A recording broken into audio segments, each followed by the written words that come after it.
Hey, I'd like to welcome you to another episode of Mission Matters. My name is Adam Torres, and if you'd like to apply to be a guest in the show, just head on over to missionmatters.com and click on Be Our Guest to apply.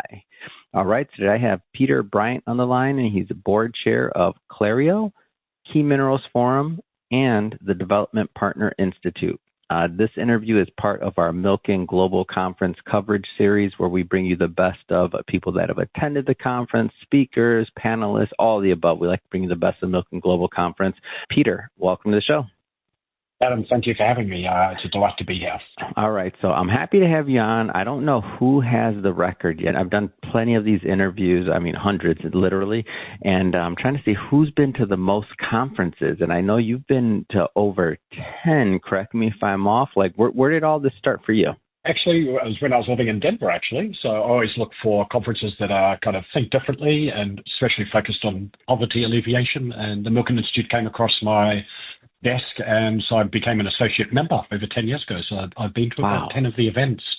So I find them very stimulating. They're fantastic, to be honest. What keeps you coming back? A lot of ways you could spend your time, a lot of conferences, a lot of things that vie for our attention. What makes this one special for you? I think it's the diversity of the audience, both from a professional and geographical sense. I think the focus, which is really using financial innovation to tackle some of the intractable problems society faces globally. So, and also I like going to conferences that challenge me in terms of topics I don't know about. So, I love it. Yeah.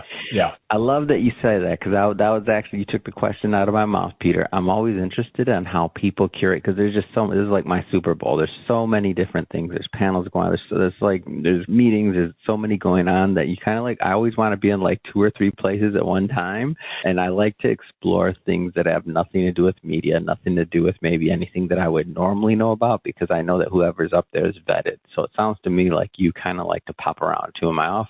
Yeah, totally accurate, Adam. Yeah. So it's amazing what you learn. And you learn, the more you learn, the more you realize less you know, if you like. Yeah. Let's get into, I do want to know a little bit more about your mission. I see that you serve on the boards of multiple organizations. Talk to a little bit more about your mission and what matters to you. Yeah, so on my personal mission, I wouldn't say my personal mission has been something I've had since I've been 21 years old or anything. It's something that's evolved, but it's simply put, make a difference is my mission. And that, in a professional sense, is really, I love pushing companies and push boundaries to break status quo and conventional thinking, because I think companies, unless they do that on a deliberate basis, they become very staid and static. It's really pushing that. And at a personal level with my children and myself, it's really around to become the best version of yourself. I think you always need to be learning, re-examining yourself, and again, push your own boundaries and don't become too staid. And hopefully through the process, you become the best version of yourself, which is a never-ending journey. Yeah. It's great. Let's get into some of these organizations that you're on the board of. So Clario, Key Minerals Forum, the Development Partner Institute. Where do you want to begin? Sure. I'll just give you a quick summary on all three, actually, if you like. Wonderful. Because they're all they're interrelated. So Clario, we're a boutique strategy consulting firm headquartered in Chicago, and we advise companies and governments up and down the minerals and energy value chain on strategy and some of the intractable problems they face, particularly with kind of the energy expansion phase the world's going through today. The Development Partner Institute is a 501c6 nonprofit I founded about 10 years ago with the CEO of Anglo American back then. And that focuses really on reimagining how resource development's done around the world to increase social economic prosperity for indigenous communities, particularly. So that's Africa, Latin America, and Canada. And the Key Minerals Forum is what they call an informal coalition in Washington, D.C., would you believe? Fancy term, where we're working particularly with the U.S. Senate and key agencies in the House and really engaging and educating them around minerals and the impact on the energy world as we're kind of progressing into this new phase, very much driven by the demands of AI. So, yeah. Let's get a little bit more into this theme of minerals and really, the mineral famine and its implications for global energy expansion. So where do you want to begin with this topic? How do you want to tee this up? Yeah, I think first is kind of what does that all mean? So I think what most people are just starting to realize, and it's been very slow to come, is that as the energy world's changing, as we move to a mix of more solar, more wind, gas and everything, that the energy system is shifting from one that's very dependent on fossil fuels that's also very dependent on minerals like copper, nickel, lithium. And that realization and the risks to supply, because minerals are where God puts them, has serious consequences, particularly as we're moving away from the age of energy transition, which is kind of a one-to-one thing, to one where we need massive energy expansion. So an example of that would be two examples, is one is the US has to double its energy production, electricity production in the next 30 years, double it, and somehow we have to provide electricity to the 1+ billion people in the world that have zero electricity, zero access to electricity, which keeps them in abject poverty. So those are huge demands on the world economically, socially, and environmentally.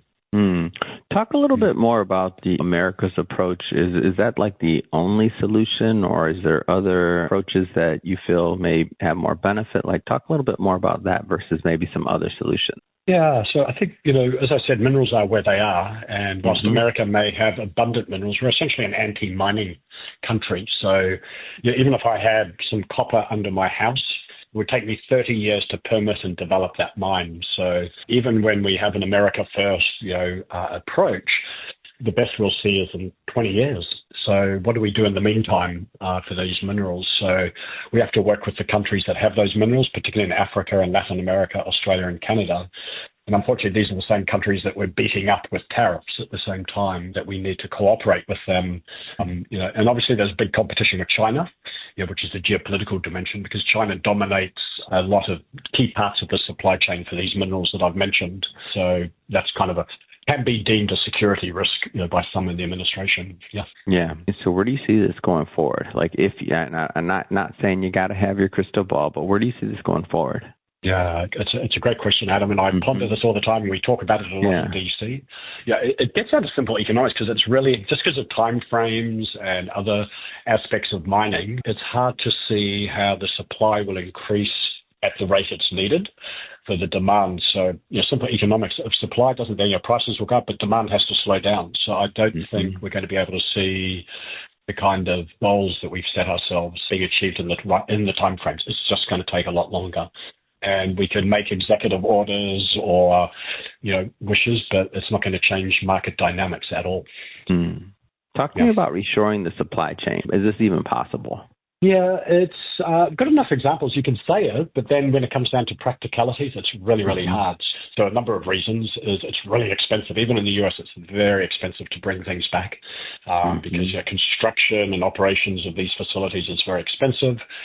Permitting takes a long time, and then you're always going to have environmental activists that are going to go to court to stop some of these reshoring activities, just because a lot of, particularly with minerals, a lot of the processing is not that clean. And so I remember I was doing a fireside chat with a senior executive from Micron, who said that because they're reshoring a lot of their chip plants to the US, he said it costs about 30% extra to build and run plants in the US.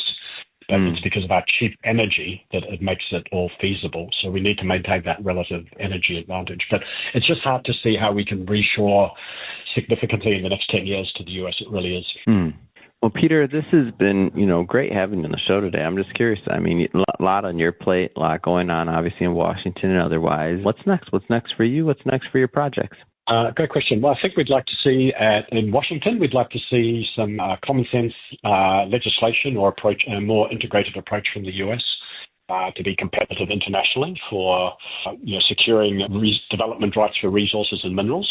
I think that's one. I'm still a personal mission that even with all this urgency, Adam, that we don't override the genuine wishes, particularly of Indigenous communities, because a lot of these minerals reside on Indigenous community land, that we don't put them backwards, because we have got to help them grow their prosperity, so that we don't use this as an excuse just to ignore that. And I don't think we will, but I think we have to be cautious that we don't do that. And those are my primary missions, and also to make sure that in social and environmental that we do things well. So, and then of course my children, got to keep my children happy as well. So.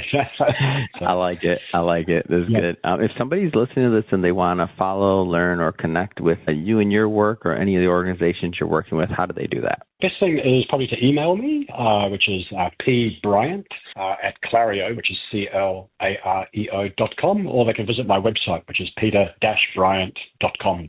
So either way is a good way to connect with me. Wonderful. And for everybody listening, just so you know, we'll definitely put some links in the show notes so you can just click on them and head right on over. And speaking to the audience, if this is your first time with Mission Matters and you haven't done it yet, hit that subscribe or follow button. This is a daily show. Each and every day we're bringing you new content, new ideas, and hopefully new inspiration to help you along the way in your journey as well. So again, hit that subscribe or follow button. And Peter, thanks again for coming on the show. Adam, thanks for having me. It was a pleasure to have the opportunity.